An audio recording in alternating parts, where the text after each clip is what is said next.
Hi everyone, as you are getting ready for your board exams, I am making this series of recordings on pathology, and the first one of them that we'll have with this session is bone neoplasia, bone and cartilage neoplasia. And the review is going to be in the form of board review questions and then answers with explanations and shots from my slides. And so we'll start with the first case here. So we have a 16-year-old male and has 2 months history of dull aching pain. And there are some key words here that we need to pay attention for. So it is worsening at night, so this is a good indicator, and I'm going to highlight that in a little bit. And it's also relieved by low dose of ibuprofen or NSAID. This is a key note here. So physical examination revealed that there is localized tenderness, there is no swelling or erythema. X-ray is showing us radiolucinitis, and that's surrounded with dense sclerotic zone. There is no word here of infiltration, there is no word of a bad reaction. And the key here is that it is relieved by ibuprofen and it's localized. There is no swelling, there is no erythema. And so the options we have is osteosarcoma, osteoid osteoma, Ewing sarcoma, osteochondroma, and fibrous dysplasia. And so if we go into the keywords here that I try to emphasize as I highlighted, and in addition also this is also a key because prostaglandin increases at night. And so we'll have worsening pain at night and it's relieved with low dose of NSAID. And there is a nidus. Nobody is talking here. When it comes to osteosarcoma, we do have the lifting of the periosteum, we have infiltrating lesion, we have the soft tissue infiltration, we have sometimes a cloud appearance or cotton appearance on the X-ray, and so that will dispel osteosarcoma, and Codman triangle will have that as well, which is the lifting of the periosteum. And so in Codman triangle, if you look at the X-ray, you will see that the bone is like that, and then the periosteum, the periosteum is kind of lifted up, and that here, this angle here between the periosteum, and because all of this here would be kind of osteoid material or soft bone, and that is lifting the periosteum away from the dense region of the bone, and so we call that the Codman triangle. And so that is typical for osteosarcoma. Osteosarcoma will never be relieved by NSAID, and it's not localized. Obviously, there will be swelling, so osteosarcoma, you can definitely take that out. Ewing sarcoma, again, there will be huge inflammation and it's painful. Pain will never be relieved by NSAIDs, and with X-ray, I will have something called onion skin reaction and also soft tissue infiltration. Osteochondroma is where it occurs at the growth plate typically, and there will be sort of like mushroom kind of growth coming out of it, and it does have hyaline over here, hyaline cap, and then it just grows bone outside, and so that is osteochondroma. It has nothing to do with the scenario that we have here. And fibrous dysplasia, again, there is no pain, the bones will be soft, and the femur, for example, it will have this shape because it's going to be bent like the stick the shepherd is holding, and so or the shepherd's stick appearance, because the bone will give up under the weight, and obviously this is not fibrous dysplasia. And so the answer is osteoid osteoma. How did we know? It's the NSAID. and the fact that we have the radiolucent nidus, and that is surrounded with dense sclerotic zone. And the other distractors here, osteosarcoma will be aggressive. Either you get the sunburst or the cotton appearance, and also the periosteal reaction or the Codman triangle. There is no nidus. Ewing sarcoma, you will have the onion skin periosteal reaction, and there is fever, weight loss, and never relieved by NSAID. Osteochondroma, it is this pedunculated growth that has hyaline cap that is extending from the growth plate of a bone, and has nothing to do with the picture that we just talked about. And fibrous dysplasia, it will have the bending of the bones and pathological fracture. It is painless, and on x-ray it will give you the ground glass appearance. And so this is our first case, and this is a review here of the osteoid osteoma, how it looks like. So with the x-ray we will have the radiolucent nidus, and that's surrounded with a sclerotic region. And again, the key features here is the relief by the NSAID, because the pain is mediated by prostaglandin. And here is the radiolucent nidus, and it's surrounded with sclerosis. So standard question about osteoid osteoma. And if we would take a biopsy from that, then we will have osteoblasts, and we'll have a vascularized connective tissue surrounding that. And so that typically we wouldn't take a biopsy from osteoid osteoma though. All right, so here is an x-ray, here is a histopathology for the osteoid osteoma to remind you, because you never know what the question will actually ask you. It may ask you showing the x-ray, or it may show you a biopsy, or it can describe the biopsy for you and showing the trabeculae, or telling you, okay, there are trabeculae, there are osteoblasts, anastomosing trabeculae, and in addition to giving you all the scenario that we discussed before, the NSAID, the pain, the prostaglandin, the nidus, the radiolucent appearance of it, the necrotic tissue surrounding that. And so that is classic to see in the exam with osteoid osteoma. Going to the second question here. So we have a 22-year-old, and it presents with progressive dull pain in the posterior element of the cervical spine. So this is a key here. It's not in the long bones, it is in this, and it is in the vertebrae, and it's not responding to NSAID. So now we can sort of discard osteoid osteoma, and the imaging will reveal lytic expansile lesion that is more than 2 centimeters. Again, that is not osteoid osteoma, and it's surrounded by reactive bone formation. The biopsy now is showing you vascular osteoid tissue with prominent osteoblasts. Okay, so here we go, osteoblasts in the spine, and it is expansile lesion that is about 2 centimeters, and there is, and the x-ray is showing you a lytic lesion, and it's not relieved by NSAID. So again, here are the key words.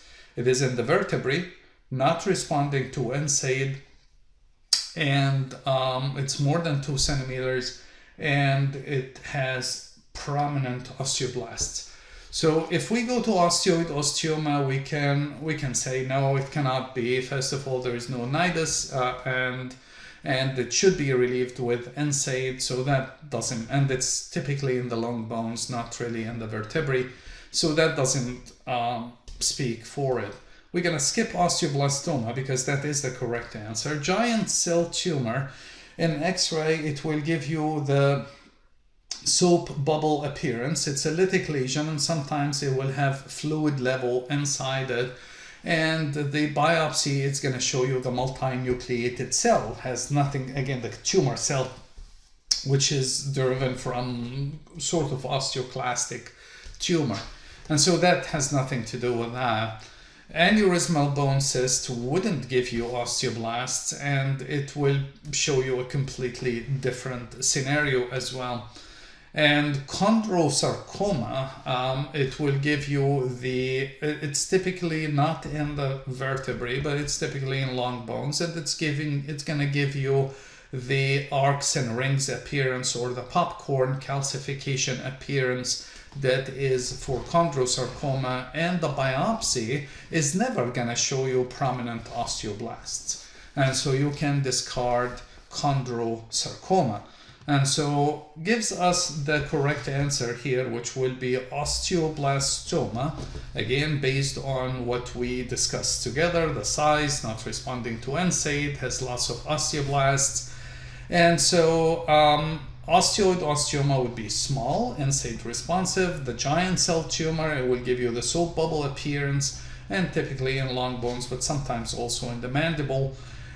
Aneurysmal bone, it will be blood-filled cavities, completely different scenario than what we have, and the biopsy definitely is not going to show you osteoblasts. Chondrosarcoma, it's going to show you, it's a cartilage producing tumor, and so it will be malignant cells, not osteoblasts, and the X-ray is going to show the rings and arcs calcification, or popcorn pattern, sometimes it's referred to.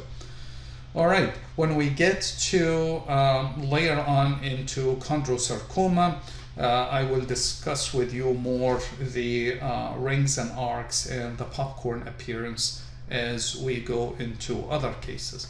But this was a case of osteoblastoma. Here it is. So it is large. It's more than 2 centimeters. It's not relieved by aspirin or NSAID. That's a key word. And typically it is in the vertebrae, not much in the long bones. And so the micropath, it's going to show you lots of osteoblasts that are surrounded with osteoid matrix. And so, and here it's in the X-ray, and what do you know? It is in the cervical vertebra. And so we do have the the osteoblastoma. All right? Okay. Going to the third case. A 14-year-old boy presents with progressive knee pain, and there is swelling, and so there is warm, tender mass and in the distal femur. So the age is critical, and then the place as well, because that is typical for osteosarcoma. So the X-ray, here are the keywords you're looking for: destructive lesion, sunburst appearance, Codman's triangle, and the laboratory tests really show that increased alkaline phosphatase activity. And so which of the following will it be? Ewing sarcoma will give you the onion skin appearance, has nothing to do with the scenario that we have here, and will not show you alkaline phosphatase. Osteochondroma, we already agreed what osteochondroma is. It's this mushroom-like or broccoli-like growth that comes from the growth plate. Osteosarcoma, yeah, that's pretty much it. The sunburst, the Codman, the progressive growth, the destructive lesion, the alkaline phosphatase, all of that is telling you. The giant cell tumor, remember what that gives you? It gives you the soap bubble appearance, and if it's large enough cavity, it may have fluid inside them because of bursting of a blood vessel inside as the tumor grows. And chondrosarcoma, again, this will have lots of cartilage, and it will show you the rings and the arcs, and has nothing to do with the sunburst appearance, the Codman triangle, and all of that. And so that here are the keywords we have: the age, it's progressive pain, swelling, it's a destructive lesion. Again, look for the keywords: sunburst appearance and the Codman triangle, that's the lifting of the periosteum. And we have elevated alkaline phosphatase. So what are we looking at? osteosarcoma. Sometimes we call it osteogenic osteosarcoma or osteogenic sarcoma because there are other kinds of osteosarcoma.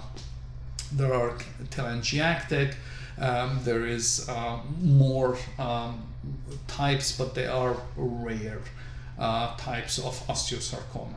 And so we'll just call it osteosarcoma for short. And so Ewing sarcoma, it will give you the onion skin periosteal reaction, and it will occur around the same age, so it's 14. It is between 5 and 15, so that's not the characteristic. The characteristic in it is the onion skin appearance in the X-ray. And the osteochondroma, we agreed what it is before. It's the bony growth that has hyaline cartilage and it's benign, that comes from the epiphysis of a bone, a growing bone. Giant cell tumor, it is the soap bubble appearance, and it is later in age. And chondrosarcoma, again, it's the rings and arcs, and it's in older patient. Here is the osteogenic sarcoma or osteosarcoma. We have the sunburst appearance. We can see it here. It looks like fluff of cotton or clouds. And we see here how the radiating, it's almost like radiating specks coming from the bone on the X-ray. And that is the sunburst. It's like the sun is shining and the radiation is coming out of it. And that's what we call the sunburst. This here, remember what we call that? This lifting, this triangle, that's the Codman triangle. And so these are the keywords that you're looking at. And again, typically it is in the lower femur. That is very common place for it. It's mainly in male, and that was a boy. And the risk factors, we have risk factors for it, although it was not in this particular question, but it can be fibrous dysplasia, Paget disease, and exposure to radiation. All of that can also result in osteosarcoma. If I would have shown you a biopsy, or the question would show you a biopsy, is the typical, what we see here is this, the spindle cell tumor, high-grade spindle cell tumor with osteoid matrix. That's what you're looking for when it comes to histopathology. Patients with retinoblastoma, they have about 1,000-fold increased risk of developing osteosarcoma. It can be that in the board they ask you, okay, what disease or what mutation most likely resulted in osteosarcoma, and they throw things P53 or retinoblastoma, or they can show BRCA gene mutation or something else that, you know, has nothing to do with osteosarcoma. So remember that retinoblastoma mutation has extremely high risk of developing osteosarcoma. Moving to the next case. And so a 65-year-old woman with history of Paget's disease and of the bone presents with severe pelvic pain. And the image now is showing you lytic blastic lesion in the ilium and soft tissue expansion. The biopsy is showing you malignant spindle cells that are producing osteoids, so it's osteoid sarcoma or osteosarcoma. I'm already spelling it for you. It's lytic blastic lesion. The only thing I'm not talking about here is the Codman triangle and the sunburst appearance, but everything is telling us it is osteosarcoma. Other things will be metastatic prostate cancer. So first of all, it's a woman. I don't know why I put prostate cancer here. It cannot be. And so multiple myeloma, that's a completely different scenario. Again, there will be holes being punched in the bones, and it should be multiple and that has nothing to do with it. And again, fibrosarcoma will not have the osteoid producing spindle cells, and chondrosarcoma, remember, that is the arcs and rings. And so what are we looking at when it comes to the keywords that you're looking for? If you remember, I told you that osteosarcoma, there is a higher risk of developing osteosarcoma in patients with Paget's disease. And the lytic, the blastic lesion, there is soft tissue extension, and the biopsy, that is the most important here, showing that there is malignant spindle cells and that are producing osteoid. Again, I apologize for talking about PSA and prostate cancer when the case is a woman, but anyways, you get the point. If I change this to metastatic breast cancer instead, you get the point. And so again, what is the diagnosis? Osteosarcoma. And so metastatic, let's change this to breast cancer. And so it will have blastic metastasis, and the other elements will be elevated, not necessarily the PSA if it's not prostate, unless we change this to be a man, and then everyone goes home happy. Multiple myeloma, it will show you the punched out lytic lesions, and the urine is going to show the Benz-Jones proteinuria. Fibrosarcoma, it will be spindle cells, but there will be no osteoid production. And the chondrosarcoma, it has cartilage matrix, but you remember also on X-ray is gonna show you the rings and arcs calcification pattern, and it is in older adults. So and this man, let's call it a man now, is older, so that the age is not discriminatory, but everything else hints to osteosarcoma instead of chondrosarcoma. Here it is again, a reminder for you for the osteogenic sarcoma or osteosarcoma, and because it is an older person, then there is it is the Paget's disease, radiation, fibrous dysplasia, all of those are risk factors. And again, remember that there is the starburst pattern, there is the Codman triangle, and it's osteoid producing tumor and soft tissue involvement. And remember the X-ray with this kind of cloud formation and the sunburst appearance and the Codman triangle, all of the things we talked about before. Okay, so a 35-year-old woman undergoes X-ray for minor trauma in the hand, which reveals incidental, well circumscribed. Whenever you see well circumscribed, typically it is benign. It's not infiltrating, it's not invasive. So now just keep in mind that is most likely it's benign. And it's a lytic lesion in the proximal phalanx with popcorn-like calcification. What happens is it's growth like of cartilage that does this appearance, and then the periphery, because the blood is somewhere in the center, and so the periphery will start to calcify. And so you see sometimes the calcification is in ring, like complete, and sometimes it's half a ring, and that's why we call it arc. And so that's why in chondroma, but also in chondrosarcoma, you will have this kind of appearance, the popcorn appearance or the rings and arcs kind of appearance when it comes to X-ray, the calcification pattern. Is no cortical involvement, and that's another key. So it's well circumscribed and you're not invading the cortex of the bone. And so it's in the center of the bone, and it is inside the bone. So that will be in chondroma, right? And it's asymptomatic and it's non-tender. What do you think the diagnosis is? If we go through the options, this is the soap bubble appearance, and it's lytic lesion. It has nothing to do with what we have here, and it's painful. Chondrosarcoma, it will be painful, and there will be cortical invasion, and it's not well circumscribed. Osteoid osteoma is the nidus that is surrounded with sclerotic bone, has nothing to do with that, and it doesn't occur in the phalanx. And USMLE bone cyst has nothing to do with the picture that we have. And so the correct answer is enchondroma, and here are the key words that you are looking for.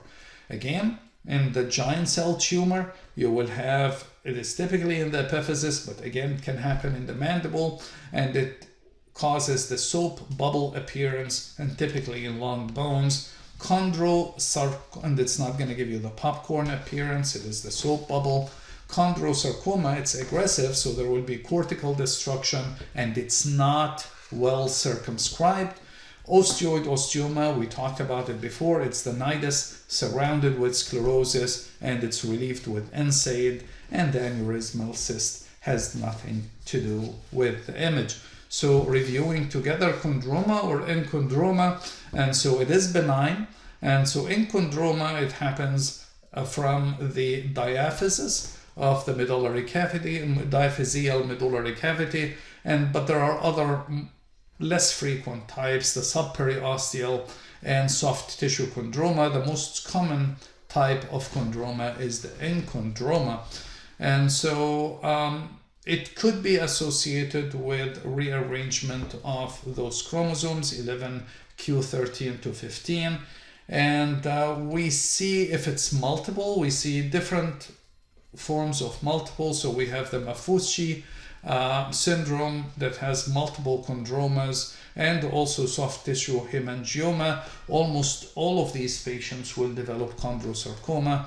Ollier disease, it is a non-hereditary multiple enchondromas, and about 25% would develop chondrosarcoma. What are the key elements here? It is benign, and it causes expansion of the bones, but without cortical. It's just going to push the cortex to the outside, but it's not going to invade the cortex, and it's well circumscribed lesion. And you may see the rings and arcs or the popcorn appearance, but not in this particular X-ray. Here is in the MRI, it's showing you the bubbly, not bubbly, but you know, the pattern of cartilage with the T2 because of the high water in the cartilage. It will give you a really good signal on T2. It is localized, it's lucent, there is no invasion of the cortex, and if I would take a biopsy, it is going to show benign chondroblasts. That means there is no aneuploidy, there is limited numbers of mitotic figures, it's not cancer. And the low magnification, you will see that the tumor is pushing the rest of the tissue. If this was cancer, you will see islands of normal tissue surrounded with tumors, islands of bones surrounded with tumors. That is an invasive one, and so that would be chondrosarcoma if it's showing me this kind of invasive growth, but it's not. It's just a very well circumscribed lesion that is pushing everything to the side. So in case the question is asking you with the histopath instead of X-ray, you know how to distinguish between a chondrosarcoma and chondroma. And so here again are the chondrocytes that are in lacunae, and it's surrounded with cartilage matrix. And so again, there is no aneuploidy, there is no mitotic figures, and there is no cortical invasion, and it's well circumscribed. So it's telling us that this is chondroma, and in our case, it was enchondroma. Okay, so let's go with the next one. A 28-year-old man presents with acute pain in the right femur after tripping. X-ray is showing a pathological fracture, centrally located, lytic lesion, stippled. That's another name for the rings and arcs or the popcorn appearance, stippled calcification. is no periosteal reaction and or soft tissue mass. Which of the following is the most likely underlying lesion? Again, we are talking about the key elements here. Pathological fracture, the age, young person, centrally located in the bone, lytic lesion, stippled calcification, no periosteal reaction. So let's go through the list. I'm going to skip through this one because that is the correct answer. Osteosarcoma, remember that will have soft tissue involvement, sunburst appearance, Codman triangle, all and involvement in the soft tissue. It's nothing to do with that. Fibrous dysplasia, it will have the ground glass appearance and the bone will look like the shepherd's stick.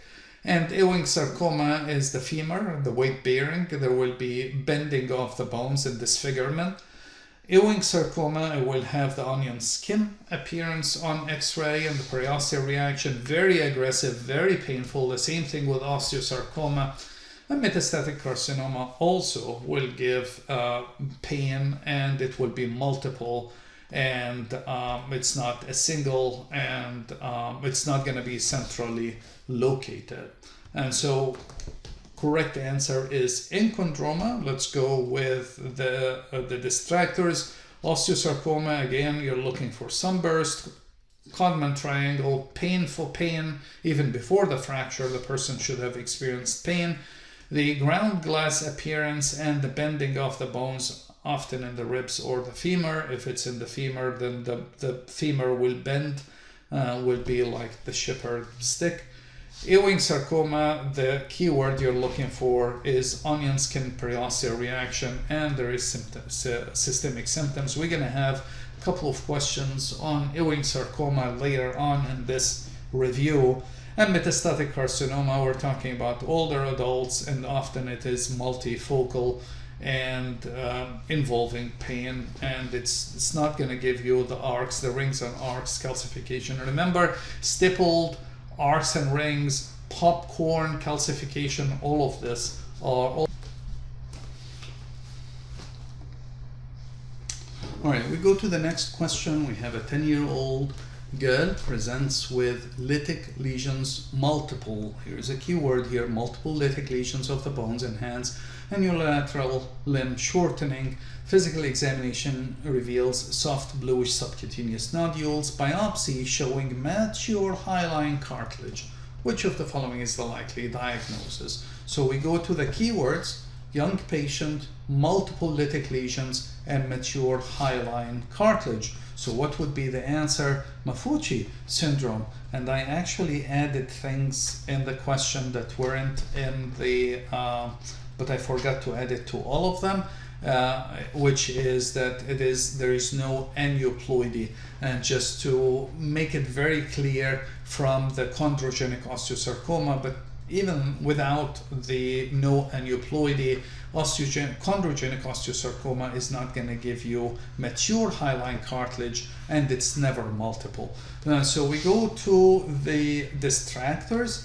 McCune-Albright, it is fibrous dysplasia, and there is the caféolé staining on or spots on typically on the chest or the back, and the precocious puberty. Same thing with fibrous dysplasia. We'll also have the shepherd crook in both of them, because this is also fibrous dysplasia. That means the femur will look like this. Here is the head of the femur, and it's going to bend under the weight of the patient. There is the deformity in the bones, particularly the weight-bearing bones, and endocrine abnormalities. Chondrogenic osteosarcoma will have chondroid matrix, there will be aneuploidy, and it's not multiple, there will be invasion. So without even talking about no aneuploidy, you should be able to identify, no, this cannot be osteosarcoma or chondrogenic osteosarcoma. So finally, exostosis. Exostosis is another name for osteochondromas. Remember, those are the ones, again, there are the mature hyaline cartilage that sticks out of the growth plate from the epiphyseal plate. This is hyaline, and the rest is bone outgrowth, but it's not enchondroma. Are we good? So the correct answer, why are we saying Maffucci and not enchondroma? Because it's multiple. Are we good? All right. So again, here is a chondroma, age. It can with the Maffucci, and it can happen early on in ages because then there is a mutation or rearrangements in the chromosomes. So even here we're saying 20 to 50, but that is for the solitary. For diseases like Maffucci and Ollier, those are occurring much earlier, and it's benign. And what do we see with the biopsy? Mature cartilage, well circumscribed, pushing the bones out, and there is no cortical involvement. And unless, if you remember, Maffucci lesions, Maffucci syndrome, almost all of them, they develop into chondrosarcoma. And so it gets a little tricky when it comes to the question, could it be that there will be involvement of soft tissue or cortical involvement? Yes, if it develops into cancer, but the biopsy that we took, it just showed us mature hyaline cartilage and not malignant transformation. And the tumor is vascularized, and if you remember from histology, normal cartilage is not vascularized. And here is a picture of Maffucci, and we can see the lesions, how they appear in the hand and how the x-rays will show in this particular kit. Are we good? All right, we go to the next case. And so we have a 15-year-old boy presents with persistent pain and swelling in the right femur for the past 3 months, low-grade fever and weight loss and aggressive lytic lesion. Here is a key word for you: onion skin periosteal reaction. The biopsy is showing small, another keyword here, small round blue cells that are positive for CD99 and negative for desmin and myogenin. What is your likely diagnosis? So again, let's look for the keywords: pain, swelling, fever, weight loss, and onion skin periosteal reaction. These are the key ones that will hint to Ewing sarcoma. Let's go through the others. Osteosarcoma, sunburst reaction, not onion skin reaction. And rhabdomyosarcoma, completely different scenario, not the small round cells. Instead, it will be the spindly cells, not the small blue cells. And it's not Hodgkin, non-Hodgkin lymphoma. Obviously, it's not with the onion skin. And although the blue cells, yes, it could, the lymphoma could, but it has nothing to do with the scenario we have. And osteomyelitis, obviously, that is not the case. So the correct answer here is Ewing sarcoma. Again, osteosarcoma will show you osteoid, and it will give you the sunburst appearance. It will give you with the Codman triangle, but not the onion skin. Rhabdomyosarcoma, it is a muscle driven, so it will be positive for desmin and myogenin, and it's not going to give you the onion skin. And you look at it, it is spindly cells because it is driven from the muscles, so there will be spindly cells, not the round blue cells that we have. Lymphoma, it would have the lymphoid markers, but it's not going to have this, the onion skin appearance, and it's going to be a completely different scenario. Osteomyelitis will have a completely different findings as well. I don't know why it copied this as the euro sign. I'm not sure. I know now. This was supposed to be E. And when I wrote E, and once you put the parentheses, the computer misunderstood it as it's euro, but it's the E, option E instead. I was like wondering, how did I come with the E? Okay, so Ewing sarcoma, again, it's the onion skin appearance under the X-ray, second most common malignancy in children. And there is chromosomal translocation 1122 and Q24 to Q12. and it's involving those chromosomal translocation. It's going to put the EWS1 and FL1 as fusion genes, and that is characteristic. So that is a marker that you see that the presence of these fusion genes, EWS1 and FL1 genes, in Ewing sarcoma. X-ray is going to show the periosteal reaction, that is onion skin appearance. There is cortical thickening. There is always soft tissue mass. There is no cartilage production or bone production. And the histology is going to show, and here is the onion skin. You can see layers. You see this. It looks like onion appearance. And the histology will show the small blue cells, and which we see here, round polygonal blue cells, uniform cells, and that is typical for Ewing sarcoma. And there is no matrix, no cartilage, no bone. All right. So another case of Ewing sarcoma, and we know it's Ewing sarcoma because of the translocation that we have, but let's see what else can we ask when it comes to Ewing sarcoma. Again, it's a young girl, painful enlarged mass in the pelvis, and bone destruction. Biopsy demonstrated this translocation. Notice here that we avoided talking about X-ray because it's going to show the onion skin periosteal reaction. But I'm asking you, because of this, what molecular alteration is associated with the tumor? And if you remember, we just covered that in the previous slide, which is Ewing, EWSR1 FLI1 fusion gene. That's what you're looking at when it comes to Ewing sarcoma. And so the other genes, SYT, SSX, is seen in synovial sarcoma, and neuroblastoma will have the MYCN amplification, P53 and BRCA mutation. There are in other cancers, but they are not in Ewing sarcoma. The one that is specific in Ewing sarcoma is the fusion gene, the EWS, because of the rearrangement of the chromosomes, EWSR1 FLI1 fusion gene. And again, X-ray is going to show the periosteal reaction, that is the onion skin. And I used to teach it by saying ew, when you say ew for something that smells bad. So ew is for the onion and ew is for Ewing.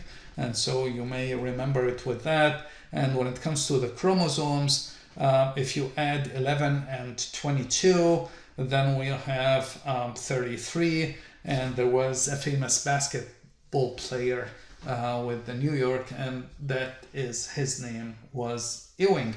And so maybe you can, if you are a basketball fan, you will remember it this way. All right, so these are the questions that I have for bone and cartilage neoplasia. Hopefully those will be helpful for you as you prepare for the boards. I will see you in the next few reviews. We have several. We have thyroid, breast cancers or breast tumors, and prostate, ovarian, uterine, and lung, and other reviews that we'll do in the same fashion. So see you in the other videos, and thank you for listening. Have a good day.